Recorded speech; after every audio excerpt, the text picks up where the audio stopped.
스가랴 말미에서 우리를 위하여 다시 오실 메시아의 모습을 그리는 것을 기억해 보자면, 그 스가랴 말미에서 기록되는 예수 그리스도의 모습은 거절당하는 목자입니다. 끊임없이 거절당하고 외면당하는 모습을 등장하고 있습니다. 그런데 반대로 스가랴의 마지막 부분에서는 그 거절했던 목자를 향하여 모든 백성들이 모여들 것이다 라고 이야기를 하며 끝이 나고 있고요. 특별히 16절에 보면 예루살렘을 치러 왔던 이방 나라들 중에 남은 자가 해마다 올라와서 그 왕 만군의 여호와께 경배하며 초막절을 지킬 것이라 라고 이야기하는데요. 초막절이 어떻게 생긴 건지 혹시 기억하십니까? 처음에 초막절이 생긴 것은 모세를 통하여 출애굽을 하고 나서 그 출애굽을 기념하기 위하여 텐트를 치고 텐트 안에서 지냈던 절기가 초막절인 거예요.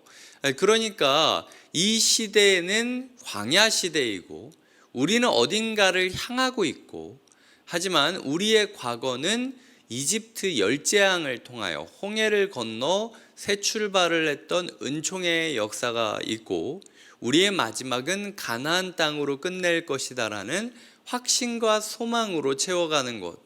그리하여 이 초막절이라는 절기가 레위기 23장에 나오고 있는데요. 23장 40절에 보면 이레 동안 하나님 앞에서 즐거워하라 라고 이야기를 하고 있습니다. 인생이 즐거움 가운데 채워지는 것, 우리의 텐트가 즐거움으로 채워지는 것, 이 즐거움이 거룩한 대회이고 거룩한 명절이다 라고 이야기하는 것이 초막절이라고 하는 것이죠. 이방 민족들이 초막절을 지낸다라는 것은요, 본인들의 죄로 인하여 이스라엘이 힘들어했던 과거를 인정함과 동시에 우리 또한 구원해 주신 하나님의 역사와 흐름을 인정하며 모든 백성들, 이방인들까지도 예배자가 되면서 하나님 앞에 서고 하나님의 구원을 기대하는 것으로 끝내는 것이 모든 백성들이 이방인까지 포함해서 초막절을 지킬 것이다 라는 구절의 본뜻입니다. 그래서 마지막 절에 보면 가나안 사람조차도 올라올 것이다 라고, 가나안 사람이 다시 있지 않을 것이다 라고 이야기하는데요. 이 가나안 사람이 다시 있지 않는다라는 건 두 가지 뜻입니다. 하나는 가나안이라는 구분 자체가 없어지는 걸 뜻할 수도 있고요, 모든 백성들이 다 함께하는 것이기도 하고, 두 번째로는 당시 이제 예배를 드리거나 제사를 드릴 때 장사하는 사람들을 가나안 사람이라 불렀다라는 이야기도 있습니다. 그래서 교회 안에, 예배 안에 장사꾼들이 없어질 것이다 라는 뜻이기도 하는 거죠. 여튼 간에 마지막 날에 있을 하나님 나라의 특징이 무엇이냐? 이스라엘이 아닌 사람들까지도 초막절을 지키러 올 것이고, 그 초막절을 지키러 오는 사람들은 초막절의 특징이 소망과 기쁨이라는 것, 우리의 삶이 하나님의 은총으로 시작됐고 하나님의 열매로 맺어질 것이다라는 그 흐름 가운데 즐거움으로 기념하는 것이 초막절의 핵심이라는 거죠. 마지막으로는 그 초막절을 지키는 과정 가운데 경계선이 희미해질 거라는 거예요. 누가 유대인이고 누가 이방인지 경계선이 희미해지고, 그리고 누가 가나안 사람이고 누가 예루살렘 사람인지 경계가 희미해진다라는 것. 20절에 보면 말 방울에까지 여호와께 성결이라 기록될 것이다. 성전 안에서 여호와께 성결이라고 기록한 것들은요, 제사장들이 쓰는 굉장히 특별한 성물에만 여호와께 성결이라고 쓰여지거나 기념되었습니다. 그런데 말 방울에까지 그것이 쓰여진다라는 건 예외가 없이 그 공간에 있는 모두가 거룩하게 될 것을 뜻하고 있다라는 거예요.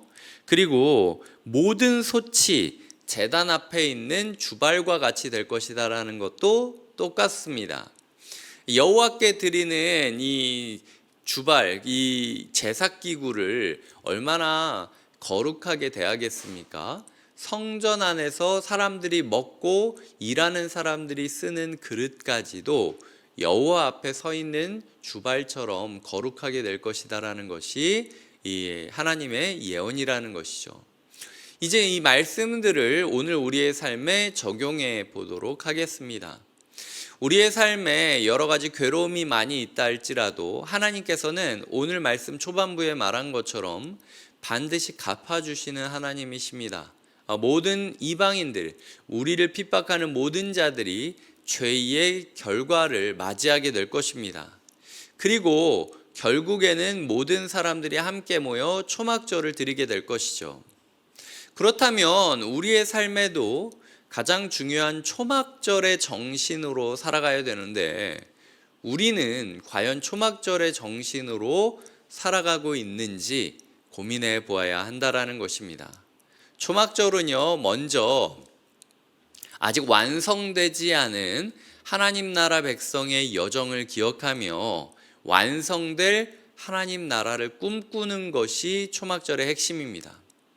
요즘 각자가 기다리는 그날이 있죠. 누군가 각자가 시어미를 기다리는 사람도 있고 이제 이삿날을 기다리는 사람도 있고 결혼 일자를 기다리는 사람도 있고 저는 어떤 날을 기다릴 것 같습니까? 저는 인테리어 끝나는 날을 기대하고 있습니다. 아직 계약도 안 됐어요. 지금도 계속 견적가 보면서 이게 가격이 합리적인지 아닌지 우리 교회 성도님 가운데 인테리어 하는 분들을 찾아가서 일일이 자재값이나 시공 가격들을 살펴보면서 꼼꼼하게 살펴보고 있는 중입니다.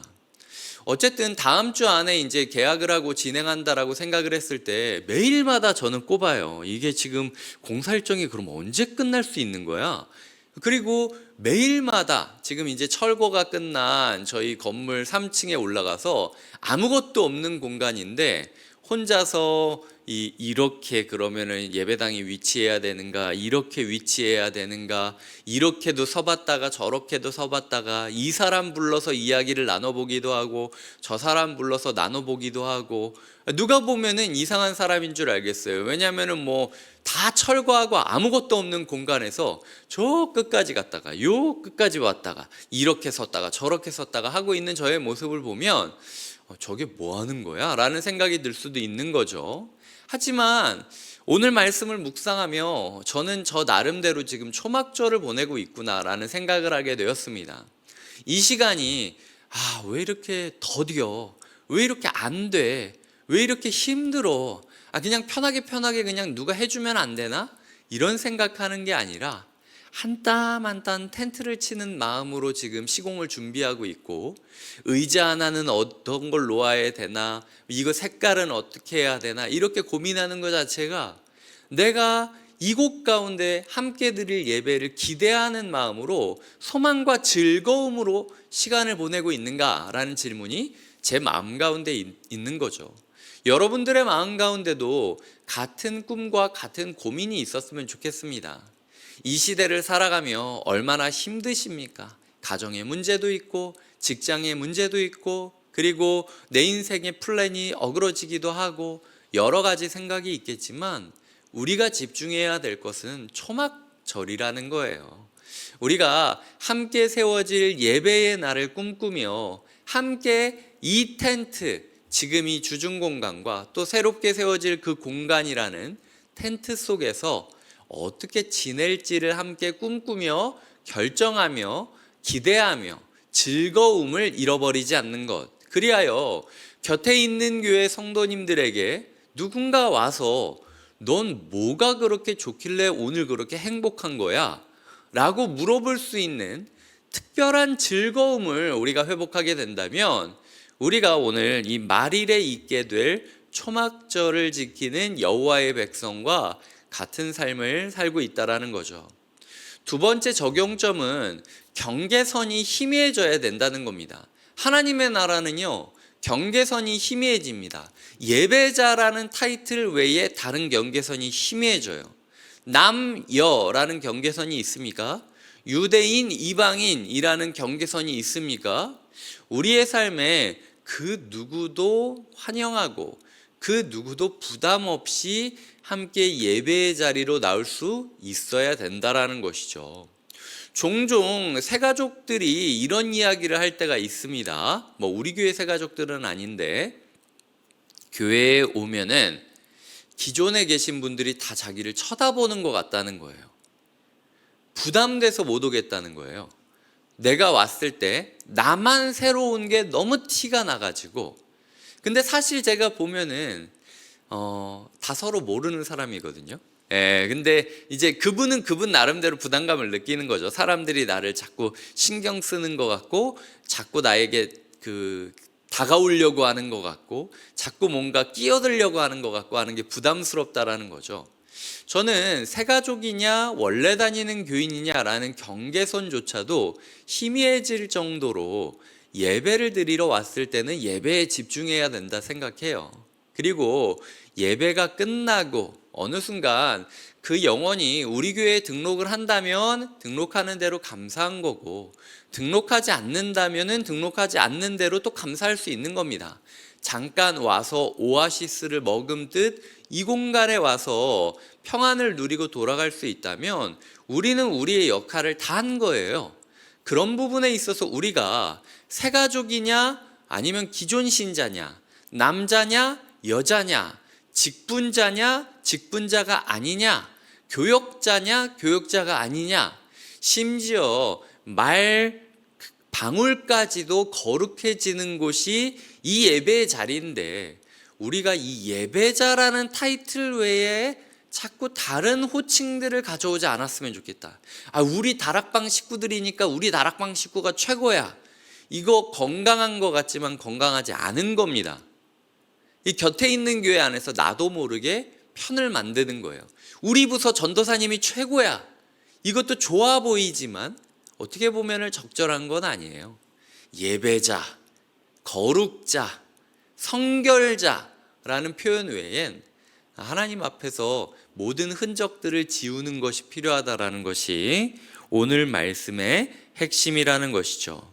마지막으로는요, 거절당하는 예수 그리스도였지만 엔딩은 모든 사람들이 모이는 걸로 끝난다라는 걸 기억하셨으면 좋겠습니다.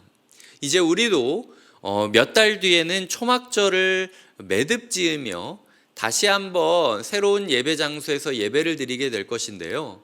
그런 과정 가운데 모이지 못했던 사람들이 오히려 이 공간에서 예배를 드림으로써 모이게 되는 날을 꿈꾸셨으면 좋겠습니다. 이전에는 가나안 사람, 이전에는 이방인 사람, 이전에는 절대로 곁에 있는 교회 성도가 될 수 없을 것 같았던 그 사람이 우리도 모르게 함께 예배드리고 있을 그날을 꿈꾸며 기대하며 기뻐하며 오늘을 채워가는 것이 필요하다라는 거죠. 하나님께서는 준비하라 라고 말씀을 하고 계십니다. 우리는 그날을 준비하는 자로서 이제 오늘을 살아가야 될 책임이 있습니다.